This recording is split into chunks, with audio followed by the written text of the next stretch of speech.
ጤና ይስጥልን ክቡራን ተመልካቾቻችን ከሐረሪ ቲቪ የሰዓቱን የአማርኛ ቋንቋ ዜናዎቻችንን ይዘን ቀርበናል።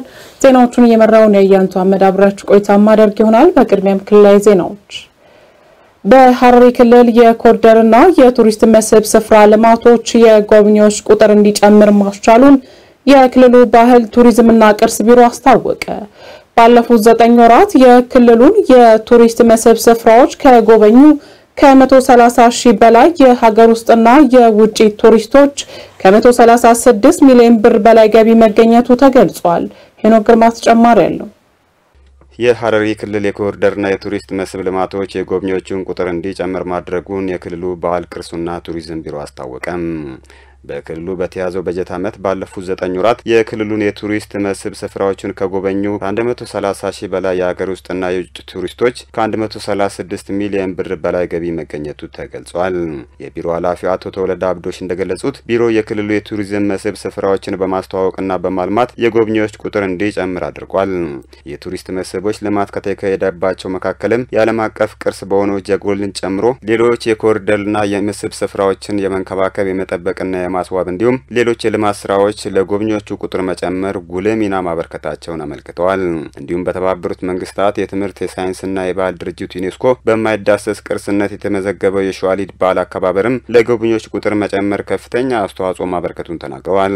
በሐረሪ ክልል በቱሪስቶች ከሚጎበኙ ቅርሶች መካከል የዓለም ቅርስ የሆነው የጀጎል ግንብ በውስጡ የሚገኙ ጥንታዊ መኖሪያ ቤቶችና 5 የጀጎል ግንብ መግቢያ በሮች ይገኙበታል። በተጨማሪም ባህላዊ የዕደ ጥበብ ውጤቶች የፈረንሳዊ ባለቅኔ አርተር ራምቦ መኖሪያ ቤት፣ የሐረሪ ብሔረሰብ ሙዚየሞች፣ አድባራት፣ የጅብ ማብላት ትርኢትና ሌሎች በቱሪስቶች የሚጎበኙ ጥንታዊ ሃይማኖታዊና ታሪካዊ የመስህብ ስፍራዎች ናቸው። በዚህም ባለፉት 9 ወራት የክልሉን የመስህብ ስፍራዎችን 7877 የውጭ ቱሪስቶች የጎበኙ ሲሆን ይህም ከአምናው ጋር ሲነጻጸር በ31.6 በመቶ ብልጫ እንዳለው ነው የገለጹት። በተጨማሪም ከ123 ሺህ በላይ የሀገር ውስጥ ቱሪስቶች በክልሉ የሚገኙ የመስህብ ስፍራዎችን መጎብኘታቸውን ገልጸው ይህም ከአምናው ተመሳሳይ ወቅት ጋር ሲነጻጸር በ7.4 በመቶ ጭማሪ ማሳየቱን አክለዋል። ከዚህ ጎን ለጎን የተከናወነው የኮሪደር ልማት ግንባታና የማስዋብ ስራዎቹ ከተማውን ለቱሪስቶች ምቹና ውብ እንዲሆን ማስቻላቸውንም አቶ ተወለዳ ገልጸዋል። መንግስት ምትክ ቦታ ለመስጠት በገባው ቃል መሰረት በፍጥነት ምትክ ቦታችንን በመረከባችን ተደስተናል ሲሉ በሐረሪ ክልል የአቦከር ወረዳ የልማት ተነሾች ገለጹ። የክልሉ የከተማ ልማትና ኮንስትራክሽን ቢሮ የመሬት ልማትና አስተዳደር ባለስልጣን በአቦከር ወረዳ በልማት የተነሱ አባወራዎች የመኖሪያ መስሪያ ቦታ አስረክቧል። ገዛኸኝ አራጌ በዝርዝር ያቀርበዋል።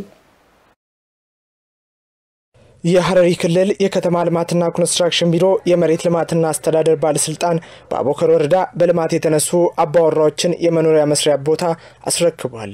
ከደሴ ሆቴል እስከ ገንደወሎ ድረስ የሚሰራ ባይፓስ መንገድ ለልማት ተነሺዎች የተዘጋጀው መሬት ከወረዳ መስተዳድሩ ጋር በመሆን ለተነሺዎች አባወራዎች በዕጣ መሬቱን ሰጥተዋል።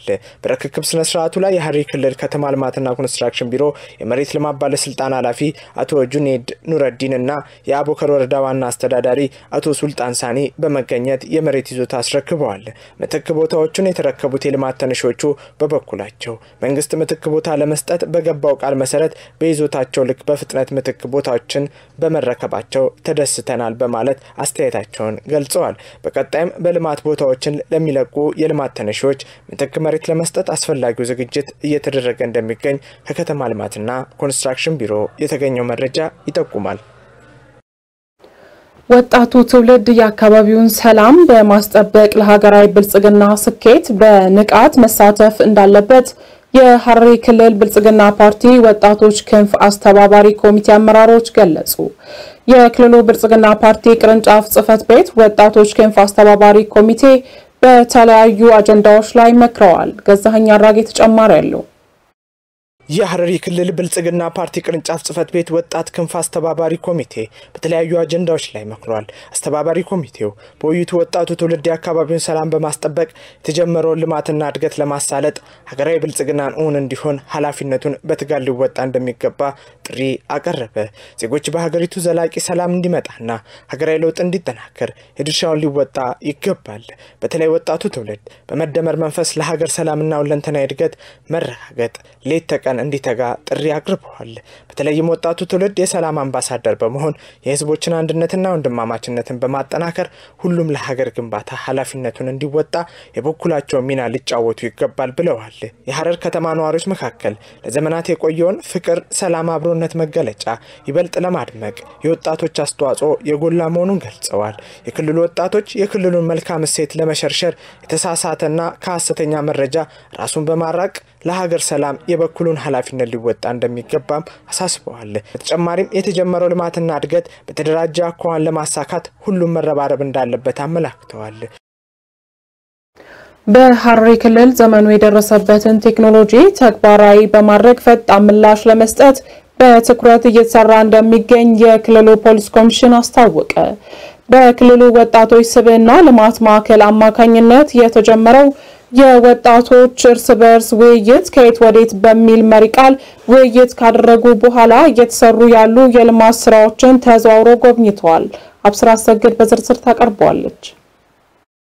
በሐረሪ ክልል ወጣቶች ስብዕና ልማት ማዕከል አማካኝነት የተጀመረው የወጣቶች እርስ በርስ ውይይት ከየት ወዴት በሚል መሪ ቃል ውይይት ካደረጉ በኋላ እየተሰሩ ያሉ የልማት ስራዎችን ተዘዋውሮ ጎብኝተዋል። በዚህም የሲሲቲቪ ደህንነት ካሜራ ፕሮጀክትን ጨምሮ የድንገተኛና እሳት አደጋ መከላከል እንዲሁም መረጃው ከፖሊስ ጣቢያዎች ጋር የተሳሰረ የሆቴሎች እንግዳ መመዝገቢያ ሶፍትዌር፣ የወንጀል መረጃ ድንገተኛ ጥሪ መቀበያና የወንጀል ምርመራ መተግበሪያና ሌሎች ስራዎችን ተመልክተዋል። የሐረሪ ክልል ፖሊስ ኮሚሽን ኮሚሽነር ረምዚ ሱልጣን እንደገለጹት የጸጥታ መዋቅሩን ከዘመኑ ቴክኖሎጂ ጋር ለማስተሳሰርና ፈጣን ምላሽ ለመስጠት የሚያስችል ተግባር እየተከናወነ እንደሚገኝ ገልጸዋል። የክልሉ መንግስት ዘመኑ የደረሰበትን ቴክኖሎጂና የሰለጠነ የሰው ኃይል ለማፍራት በመናደርገው ጥረት ከፍተኛ ድጋፍ እያደረገልን ይገኛልን ብለዋል። ወጣቱ ትውልድ ከጸጥታ አካላት ጋር በመቀናጀት ለሰላሙ ዘብ በመሆን የራሳቸውን አሻራ እንዲያሳርፉ መልእክታቸውንም አስተላልፈዋል። በጉብኝት መርሃ ግብሩ ላይ የተገኙት ወጣቶች በበኩላቸው የክልሉ ፖሊስ ኮሚሽን ተቋሙን ለማዘመን እየተደረገ ያለውን ጥረት አበረታች መሆኑን ገልጸዋል። ኮሚሽኑ ተቋማዊ ማሻሻያ በማድረግ የወጣቶች ተሳትፎን ለማሳደግ ሰላምና የቴክኖሎጂ እድገት ያለው ቁርጠኝነት አበረታች መሆኑንም አስታውቋል። ህዝበ ክርስቲያኑ የክርስቶስ የህመሙ ሳምንት መታሰቢያ የሆነውን ሰሞነ ህማማትን በጾም፣ በጸሎት፣ በስግደት ሊያሳልፍ እንደሚገባ የሃይማኖት አባት ገለጹ። የሰሞነ ህማማት ሳምንት በተለያዩ መንፈሳዊ ክንዋኔዎች የሚያልፍ የጾም የመጨረሻ ሳምንት እንደሆነም ተገልጿል። በተለይም ደስ ተጨማሪ ያላት ሰሞነ ህማማት የሚባለው ከሆሳና እስከ የትንሳኤ ዋዜማ ቅዳሜ ድረስ ያለውን ጊዜ የሚያጠቃልል መሆኑን በኢትዮጵያ ኦርቶዶክስ ተዋሕዶ ቤተክርስቲያን የሐረር ቅድስት ሥላሴ ካቴድራል አገልጋይ መጋቢ አላፊት ባረክ መልኬ ተናግረዋል። ሰሞነ ህማማት ከዕለተ ሆሳና ሰርክ እስከ ትንሳኤ ሌሊት ያሉት 5 ቀን ከግማሽ መሆናቸውን ገልጸው ኢየሱስ ክርስቶስ በዓለም ሳለ ቤዛ ሊሆን ያሳለፈው የጭንቅ ቀናቶች ምሳሌ እንደሆነም ገልጸዋል። አይሁድ እሱን ለመያዝ እሱን ለመስቀል ያልወጡበት ያልወረዱበት ያልመከሩት ምክር የለም። ስለዚህ ይሄ ሁሉ የሚፈጸመው በዚች ሳምንት ነው። ህማማት ማለት የጌታ ህማሙ ምክረ ሞቱ እንግደለው እንስቀለው ብለው የተመካከሩበትና ያ የሱ ነገረ ህማሙ በዚያ በጎልጎታ ባታክልቱ ቦታ ይዘውት ከዚያ በኋላ ከሙስ ማታ ከምሽቱ 3 ሰዓት ጀምሮ እስከ ዓርብ 6 ሰዓት ድረስ መስቀል ላይ እስከሚሰቀል ወይም እስከ 9 ሰዓት ድረስ ነፍሱን ከስጋው እስከሚለይ ድረስ ያ ሁሉ መከራ የተቀበለበት ስለሆነ ህማም ነው። ህማማት ማለት በህማማት ለብዙ ነው። ህማማት ማለት በሽታዊ መታመሞች የሚለው ነው። ያንን የሱን ህማሙን መከራውን በብዙ ለማብዛት ስለሆነ ሰሙነ ህማማት ሰሙን ማለት ሳምንት ማለት ነው። ስለዚህ እቺ ሳምንት ሰሙነ ህማማት ትባላለች። ህማም የጌታን ህማም የምናስታውስበት ነው። ሰሞነ ህማማቱ በሃይማኖቱ አስተምሮ ኢየሱስ ክርስቶስ በምድር ሳለ በሳምንቱ የፈጸማቸው ክዋኔዎች እያንዳንዱ ዕለታትም እየታሰቡ እንደሚያልፉ ማስታውቀዋል። ሰሞነ ህማማቱ ዕለታት የኦሪት ዘመን የዓመተ ኩነኔ ምሳሌ እንደሆነ ቤተክርስቲያን እንደምታስተምር ገልጸው ይህንን በማሰብ በጾም፣ በጸሎት፣ በስግደት የዛን የመከራ ዘመን እያሰቡ ህዝበ ክርስቲያኑ የሚያሳልፉት ሳምንት እንደሆነም መጋቢ አላፋት ተናግረዋል።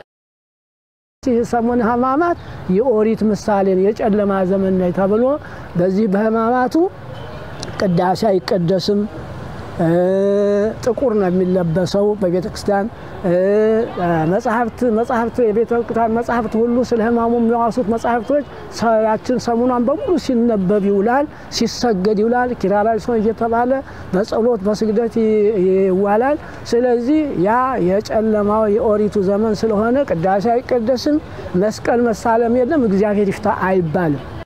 ህዝበ ክርስቲያኑ ሳምንቱን ኢየሱስ ክርስቶስ ለፍቅር የከፈለውን ቤዛነት በፍጹም ትህትና እርስ በርስ በመዋደድ በይቅርታ እንዲያሳልፉትም መጋቤ አእላፍ ይትባረክ መልእክት አስተላልፈዋል።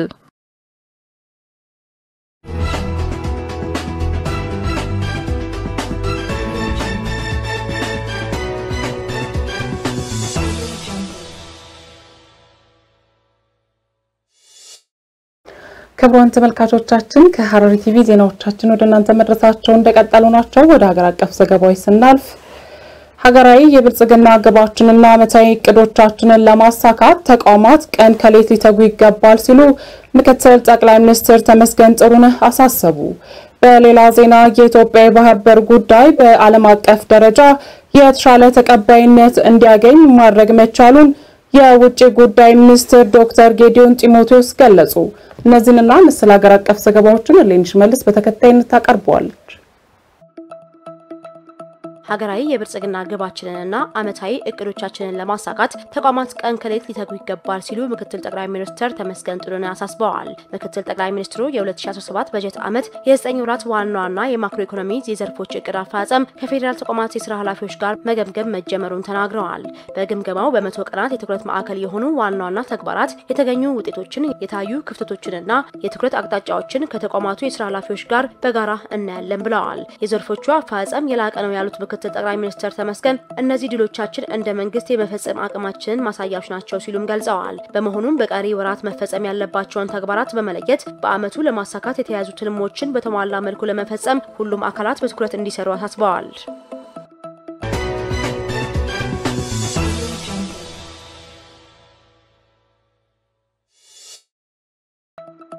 የኢትዮጵያ የባህር በር ጉዳይ በዓለም አቀፍ ደረጃ የተሻለ ተቀባይነት እንዲያገኝ ማድረግ መቻሉን የውጭ ጉዳይ ሚኒስትር ዶክተር ጌዲዮን ጢሞቴዎስ ገልጸዋል። ጠቅላይ ሚኒስትር ዶክተር አብይ አህመድ በተገኙበት የ2017 በጀት ዓመት የሶስተኛ ሩብ ዓመት የ100 ቀን አፈጻጸምና የተሟላ የማክሮ ኢኮኖሚ ትግበራ የ9 ወራት አፈጻጸም ተገምግመዋል። ዶክተር ጌዲዮን ጢሞቴዎስ የዲፕሎማሲ ዘርፉን አፈጻጸም አስመልክተው በሰጡት ማብራሪያ ባለፉት 9 ወራት በሁለትዮሽና በባለብዙ ወገን ዲፕሎማሲ ግንኙነቶች በርካታ ስኬቶች መመዝገቡን አብራርተዋል። ኢትዮጵያ በብሪክስ መድረክ ውጤታማ ተሳትፎ ማድረጓን እንዲሁም የአፍሪካ ህብረት ጉባኤን ውጤታማ በሆነ መንገድ ማስተናገዷንና የህብረቱ የሰላምና ደህንነት ምክር ቤት አባል ሆና መመረጧን አንስተዋል። ከአጎራባች ሀገራት ከወደብና የባህር ጉዳይ ጋር በተገናኘ የነበሩ አለመግባባቶችን በሰላማዊ ዲፕሎማሲያዊ መንገድ መፍታት መቻሉን ጠቁመው የኢትዮጵያ የባህር በር ጉዳይ በዓለም አቀፍ ደረጃ የተሻለ ተቀባይነት እንዲያገኝ ማድረግ እንደተቻለም አመላክተዋል። በአጠቃላይ በበጀት ዓመቱ 9 ወራት የኢትዮጵያን ብሔራዊ ጥቅም ያስከበሩ ስኬታማ የዲፕሎማሲ ስራዎች መከናወናቸውን አብራርተዋል።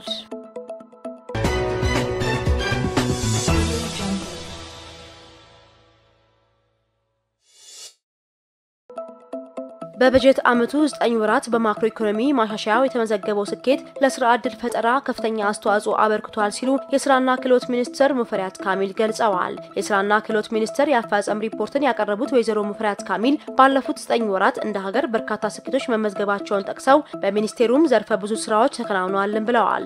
ባለፉት 9 ወራት ለ3.4 ሚሊዮን በላይ ዜጎች የስራ ዕድል መፈጠሩን የጠቀሱት ሚኒስትሯ የግብርና፣ የኢንዱስትሪና የአገልግሎት ዘርፎች ከፍተኛውን ድርሻ እንደሚይዙም አስረድተዋል።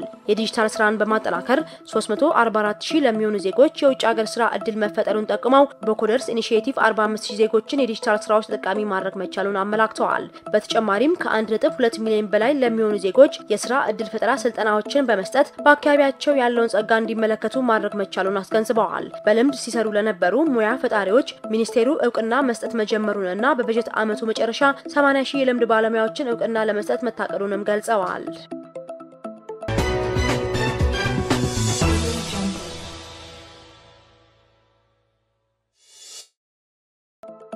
በበጀት ዓመቱ 9 ወራት በሀገር አቀፍ ደረጃ 215000 ቶን ማር መመረቱን የግብርና ሚኒስቴር አስታውቋል። በሀገር አቀፍ ደረጃ የሌማት ትሩፋት መርሃ ግብር ከተጀመረ ወዲህ ከማር ምርት ከፍተኛ ውጤት መገኘቱን የግብርና ሚኒስትር ዴኤታ ዶክተር ፍቅሩ ረጋሳ ተናግረዋል። በሌማት ትሩፋት መርሃ ግብር ጥሩ ውጤት ከተገኘባቸው ምርቶች አንዱ ማር መሆኑንም አስታውቀዋል። አፋጸሙን የበለጠ ለማሳደግ ባህላዊ ቀፎዎችን ወደ ዘመናዊ ቀፎ የመለወጥ ስራ በስፋት እየተሰራ መሆኑንም ተናግረዋል። ዘመናዊ ቀፎ የማር ምርት በብዛትና በጥራት እንዲጨምር ማስቻሉን ጠቅሰው ባለፉት 9 ወራት 1.9 ሚሊዮን ዘመናዊና የሽግግር የንብ ቀፎ ለህብረተሰቡ መሰራጨቱንም ገልጸዋል። በተጠናከረ መንገድ እየተተገበረ በሚገኘው ዘመናዊ የንብ ማነብ ስራ ንብ አንቢዎች ከፍተኛ ገቢ እያገኙ መሆኑንም ተናግረዋል። ክቡራን ተመልካቾቻችን ከሐረሪ ቲቪ ለሰዓቱ የነበሩን ዜናዎቻችን የተከታተላችሁትን ይመስል ነበር። ከቀሪ የሐረሪ ቲቪ መሰናዶች ጋር መልካም ቆይታ